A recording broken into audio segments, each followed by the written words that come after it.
Buenos días, les voy a explicar cómo se resolvían los ejercicios de la tarea del 18 del 9 que se rindió ese día, ¿sí? Bien, eran ejercicios sobre extremos, relativos y condicionados. Entonces les dice, el primero, da la función f de x igual a x cubo más y cuadrado menos 6x cuadrado más y menos 1, halle los extremos relativos y absolutos y clasifíquelos. Y en el segundo les dice calcular los valores máximos y mínimos de la función x más 2 sujeto a la restricción x cuadrado más y cuadrado igual a 1. Bueno, comenzamos entonces con el primer ejercicio. Tenemos f de x igual a x cubo más y cuadrado menos 6x cuadrado más y menos 1. Bien, lo que vamos a encontrar son los extremos relativos. Porque recuerden que si a ustedes les están pidiendo extremos absolutos, se los tienen que dar en un conjunto cerrado y acotado. Muchas veces algunos extremos relativos son también absolutos, como puede pasar, por ejemplo, en el caso del mínimo de un paraboloide abierto hacia arriba. Pero cuando no les están dando un conjunto cerrado y acotado, lo que estamos encontrando son extremos relativos, no absolutos, ¿sí? Entonces, lo primero que tenemos que hacer es encontrar la condición necesaria. La condición necesaria, que es lo que les dice, que la derivada respecto de x y de y en el punto crítico tienen que ser iguales a 0. Entonces, derivo la derivada de esta expresión, acá que es lo que tengo, una suma algebraica, ¿sí? Entonces, para derivarlo, derivo término a término. ¿Qué es lo que me va a quedar? Bueno, me quedaría 3x cuadrado menos 12x, eso es igual a 0. Y la derivada respecto de y me estaría dando 2y más 1 igual a 0.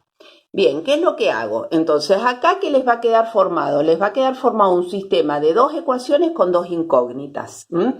Pero como no es un sistema lineal, entonces van a poder encontrar varios puntos de este sistema, no necesariamente uno.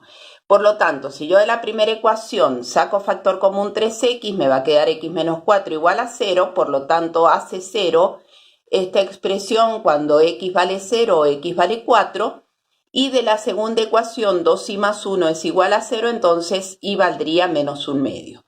Por lo tanto, como tienen que ser simultáneamente iguales a 0, las dos derivadas parciales, esa sería la condición necesaria, significa que mis puntos críticos van a ser 0 menos 1/2 y 4 menos 1/2.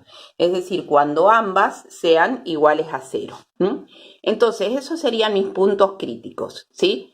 ¿Qué es lo que yo llamo puntos estacionarios? Recuerden que los puntos críticos pueden ser puntos estacionarios cuando existen las derivadas primeras y son iguales a 0.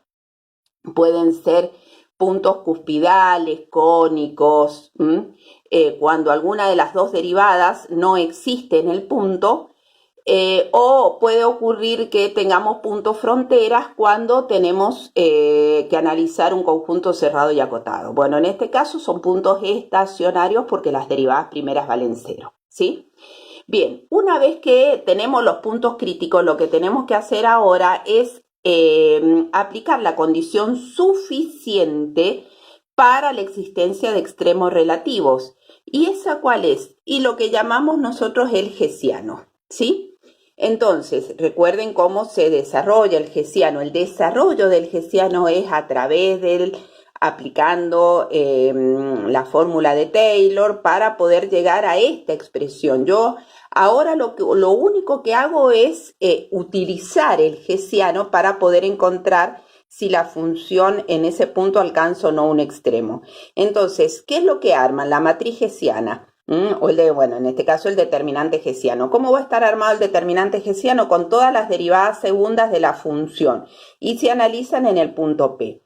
¿Qué puede ocurrir en este determinante? Bueno, puede ocurrir que me dé mayor que 0, menor que 0 o igual a 0, ¿sí? Si me da mayor que 0, bueno, entonces ahí la función alcanza un extremo. ¿Y qué analizo? La derivada segunda respecto de x dos veces, que puede ser tanto positiva como negativa. Si es positiva alcanza un mínimo, si es negativa alcanza un máximo. Si el hessiano me da igual a 0, entonces existe un punto de silla. Y si es igual a 0 significa de que el criterio no decide, lo cual no implica de que no existe extremo, sino que yo no lo puedo analizar con este criterio. Bueno, cuando encontramos las derivadas segundas, ¿sí? Y las analizamos, recuerden que estas cruzadas son iguales, entonces lo que vemos que en el punto 0 menos 1/2 me da menor que 0, por lo tanto ahí la función estaría alcanzando un punto de silla, y en el punto 4 menos 1/2 alcanza un mínimo relativo. ¿Por qué? Porque el hessiano me da mayor que 0 y porque la derivada segunda respecto de x dos veces es positiva, ¿sí? Entonces la función alcanza un mínimo relativo. Para el segundo ejercicio lo que teníamos que encontrar entonces son extremos condicionados, ¿sí? Y ahí, ¿qué es lo que tenemos? Bueno, siempre en extremos condicionados nos van a dar la función, que es la que tenemos que optimizar, y sujeto a una condición, es decir, no analizamos la función en toda su extensión, sino siempre que está sujeto a una ecuación correspondiente, que sería la condición. Para poder analizar los extremos condicionados ocupamos lo que se llaman los multiplicadores de Lagrange, en donde el gradiente de la función es igual a lambda por el gradiente de la condición. ¿Sí? Lambda es el multiplicador de Lagrange, que como siempre les explico es como un puente para poder encontrar los puntos críticos, pero no me interesa hallarlo en sí a ese valor, sino lo utilizo nada más. Bueno, acá como la función depende de dos variables, entonces cuando yo utilice esta expresión voy a encontrar la derivada respecto de x de f igual a lambda por g de x.